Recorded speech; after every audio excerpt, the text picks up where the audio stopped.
10,000 మంది నాతో సమానమైన వాళ్ళు, అంటే నన్ను మించిన యుద్ధం చేయని వాడు 10,000 మంది యాదవులు. వారిని ఒక పక్క, అశ్వాలు గజాలంటే ఒక పక్క, నేను ఒక్కడిని ఒక పక్క. అనగా ఏది కావాలో కోరుకున్నట్టు చిన్నవాడు ఎక్కడ ముందు వాడికి అవకాశం ఇద్దామన్నా. ఎందుకని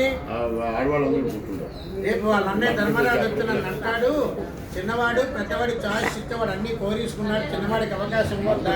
అందుకే మనవాడు కూడా ఏం చెప్తారు, మనకంటే చిన్నవాళ్ళు ఉన్నప్పుడు ముందు వాళ్ళకి పెట్టి వాళ్ళని అయిన తర్వాత మనం చెయ్యాలి ఏ పనైనా. ఆ విధంగా పరమాత్మ ఏం చెప్పాడు, ముందు అర్జునుడికే ఇచ్చాడు అవకాశం. అర్జునుడు ఏమన్నాడు, ఏం చెప్పాడు, తను చెప్పినప్పుడు నేను అస్త్రం పట్టను, కేవలం రథసారథ్యమే చేస్తాను, దుర్యోధనుడికైనా చేస్తాను, అర్జునుడికైనా చేస్తాను, నేను ఒక వంతు మిగిలిన సైన్యంతో ఒక వంతు అని చెప్పాడు. అప్పుడు అర్జునుడు ఏం కావాలి, నువ్వే కావాలి, నాకు నువ్వు నా సారథ్యం చేస్తే చాలనుకున్నాడు అర్జునుడు. వెంటనే దుర్యోధనుడు మనసులో ఆనందపడ్డాడు, ఇంకేముంది మిగిలిన ఏదో బలమంతా నాదే అన్నాడు. తప్పకుండా తీసుకో బావా అన్నాడు.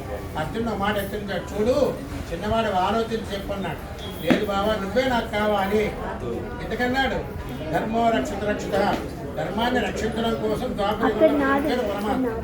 ధర్మరక్షణ చేసేవాడు కనుక ధర్మం ఎటుంది పాండవులకు ఉంది, ఆయన కూడా అట్టే మొక్కాలనుకున్నాడు, అదే కోరుకున్నాడు. అందుకని మిగిలిన బలమంతా దుర్యోధనుడికి ఇచ్చాడు. అయిపోయింది, యుద్ధం జరుగుతోంది. భీష్మాచార్య వారి అస్త్రాలకి తట్టుకోలేకపోతున్నాడు అర్జునుడు, ఈయన తట్టుకోలేకపోతున్నాడు. ఆఖరికి కోపం